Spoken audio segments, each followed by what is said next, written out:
ನಮಸ್ಕಾರ ಸ್ನೇಹಿತರೆ, ಈ ವಿಡಿಯೋದಲ್ಲಿ ನಾವೊಂದು ಮನೆ ಹೋಮ್ ವಿಸಿಟ್ ಅಂತ ಬಂದಿದ್ವಿ. ಇಲ್ಲಿ ಒಂದು ಪೇಷಂಟ್ಗೆ ಸ್ಟ್ರೋಕ್ ಆಗಿದೆ. ಸ್ಟ್ರೋಕ್ ಆಗಿ 7 ವರ್ಷ ಆಯ್ತು. 7 ವರ್ಷ ಹೆಂಗಾಯ್ತು ಅಂದ್ರೆ ಅವ್ರಿಗೆ ಹಾರ್ಟಿನ ಸಮಸ್ಯೆ ಇದ್ದು ಹಾರ್ಟಿನ ಮಾತ್ರೆ ನಿಲ್ಸಿರೋದ್ರಿಂದ ಹಾರ್ಟ್ ಇಂದ ಸ್ಟ್ರೋಕ್ ಆಗಿದೆ. ಅಂದ್ರೆ ಅಲ್ಲಿಂದ ಹಾರ್ಟ್ ಇಂದ ರಕ್ತ ಎಪ್ಪಟ್ಟು ಬ್ರೈನ್ ಹೋಗಿ ಅಲ್ಲಿ ಒಳಗಡೆ ಸ್ಟ್ರೋಕ್ ಆಗಿ ಆ ಮಾತ್ರೆ ಬಿಟ್ಟಿರೋ ಒಂದೇ ಒಂದು ಮಿಸ್ಟೇಕ್ ಇಂದ 7 ವರ್ಷ ಅವ್ರಿಗೆ ಸ್ಟ್ರೋಕ್ ಆಗಿ 7 ವರ್ಷದಿಂದ ಅವ್ರು ತೊಂದರೆ ಅನುಭವಿಸ್ತಾರೆ. ಸೊ ಅವ್ರ ಮನೆಯವರು ಅವ್ರು ಏನ್ ಹೇಳ್ತಾರೆ ಒಂದ್ಸಲ ಕೇಳಿಸ್ಕೊಳ್ಳಿ, ಅದೇನಾದ್ರು ನಿಮ್ಗೆ ಉಪಯೋಗ ಆಗುತ್ತೆ ಬೇರೆ ಯಾರಿಗಾದ್ರು.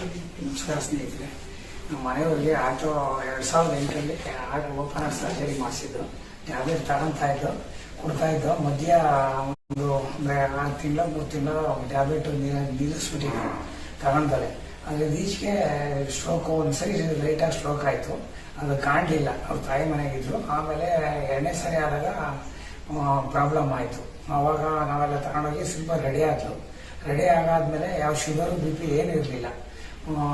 ನೆಕ್ಸ್ಟ್ 3ನೇ ಸರಿ ಏನಾಯ್ತು ಅಂದ್ರೆ ಹೊರಗಡೆ ಇದ್ದೆ ಟ್ಯಾಬ್ಲೆಟ್ ಯಾಮಾರವ್ರೆ ತಗೊಂಡಲ್ಲೇ ಒಂದು 2-3 ದಿವಸ ತಗೊಂಡಲ್ಲೇ ಇದ್ದು ಈ ತರ ಪ್ರಾಬ್ಲಮ್ ಆಗ್ಬಿಟ್ಟು 7 ವರ್ಷದಿಂದ ಸುಮಾರು ಎಷ್ಟು ಮಾಡೋದು ಇಲ್ಲ. ಅದಕ್ಕೋಸ್ಕರ BP ಆಗಲಿ ಶುಗರ್ ಆಗಲಿ ಇನ್ನೊಂದಾಗಲಿ ಟೈಮ್ ಮಾತ್ರೆ ತಗೊಂಡು ಕಾಲತಜ್ಞಾಗಿ ನಮಗೆ ಬಂದ ಇದು ಬೇರೆಯವ್ರಿಗೆ ಬೇಡ ಈ ತೊಂದರೆಗಳು.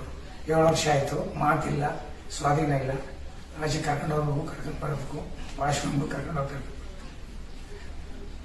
ಈಗ ಸ್ನೇಹಿತರೆ ಏನಂದ್ರೆ ನೋವು ಅವ್ರಿಗೆ ಗೊತ್ತಿರುತ್ತೆ. 7 ವರ್ಷದಿಂದ ಅವ್ರು ಅನುಭವಿಸಿರೋದು ಅವ್ರಿಗೆ ಬಂದೇ ಕಷ್ಟ ಬೇರೆ ಯಾರಿಗೂ ಬರಬಾರ್ದನ್ನೋ ಒಂದು ಉದ್ದೇಶಕ್ಕೋಸ್ಕರ ಅದು ಏನೇ ತೊಂದರೆ ಇಲ್ಲ. ಅವ್ರಿಗೆ BP ಇಲ್ಲ, ಶುಗರ್ ಇಲ್ಲ, ಆದ್ರೂ ಹಾರ್ಟಿನ ಮಾತ್ರೆ ಬಿಟ್ಟಿರೋದ್ರಿಂದ ಅವ್ರಿಗೆ ಹತ್ರ ಸ್ಟ್ರೋಕ್ ಆಗಿದೆ.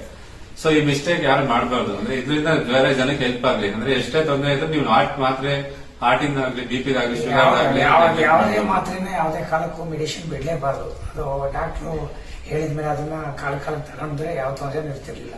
ಸುಮಾರು 7 ವರ್ಷದಿಂದ ಸುಮಾರು ಎಷ್ಟು ಮಾಡಿದ್ರು ಅದು ಪ್ರಯೋಜನ ಆಗಲಿಲ್ಲ ಆರೋಗ್ಯ. ಸೊ ವಿಡಿಯೋ ಮಾಡೋ ಉದ್ದೇಶ ಏನಂದ್ರೆ ಅಟ್ಲೀಸ್ಟ್ ಇದು ಹೆಲ್ಪ್ ಆಗಲಿ ಅಂತ ಮಾಡ್ತೀವಿ. ಕಾಲಕ್ಕೆ ದಯವಿಟ್ಟು ಮಾತ್ರೆಗಳು ತಗೊಳ್ರಿ.